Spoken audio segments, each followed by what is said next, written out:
And now some Republican House lawmakers are in London for the Alliance for Responsible Citizenship conference, which features conservative politicians and business leaders from around the world.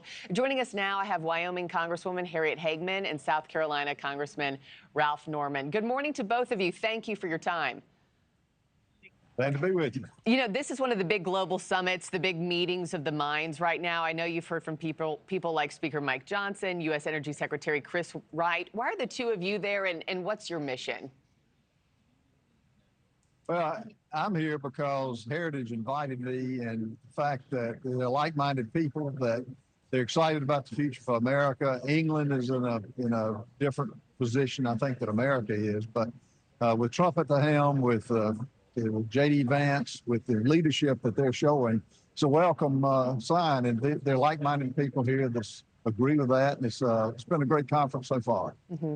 I'm looking at what I see as a renaissance around the world. People are very excited about the changes in America, and they want to bring them to their countries as well, whether I'm visiting with people from Sweden or many of the other European countries. They're excited by what they're seeing, and they're hoping that their leadership will do likewise in terms of putting their own countries first. Yeah, you know, obviously this is a different conference from the one that we saw in Munich, you know, just a few days ago. But Vice President JD Vance really ignited a firestorm of conversation, of headlines about censorship, free speech, calling it the threat from within, and how, you know, it's a bigger threat than China or Russia right now. How big of a conversation is that right now at R-S-C?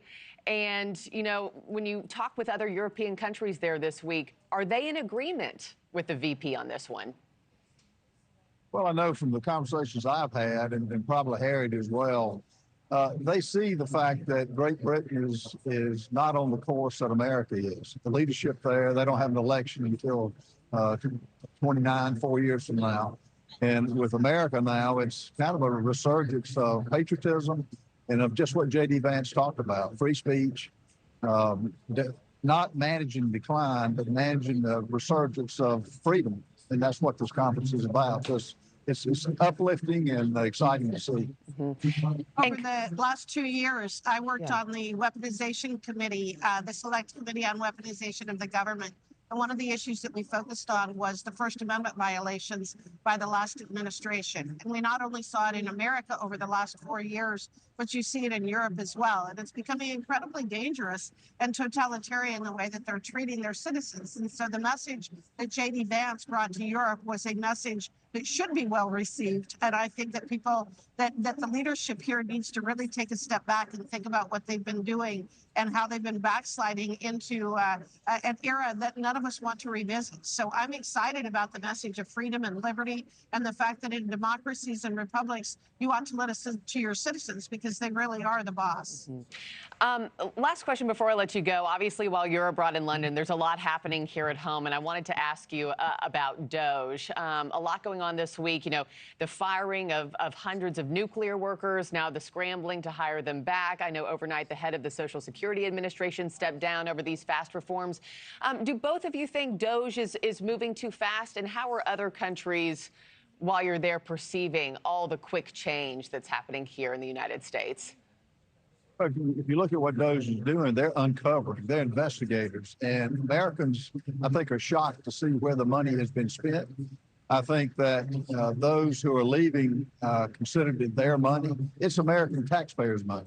And no, it needs to even go quicker than what it has been. It's gone lightning speed now, but people can't wait that I talk with as they get into the Department of Education, to Social Security, and other Department of Defense.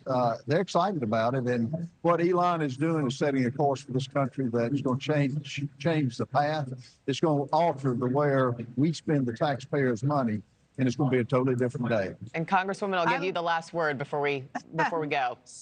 Sunshine is the best disinfectant. And the fact is, this needed to be exposed. Just taking USAID as an example, I think the vast majority of the people in the United States have been shocked at what our money has been spent on. And not only in terms of the value, the amount of money, 40, 50, 60 billion dollars, but the fact that we have been exporting toxic ideas and attempting to undermine governments around the world. And most of us were not even aware that USAID were taking these types of actions. Thanks for watching, everybody. Go to joinnn.com to find NewsNation on your television provider. Also, don't forget to click that red subscribe button below to get more of NewsNation's fact-driven, unbiased coverage.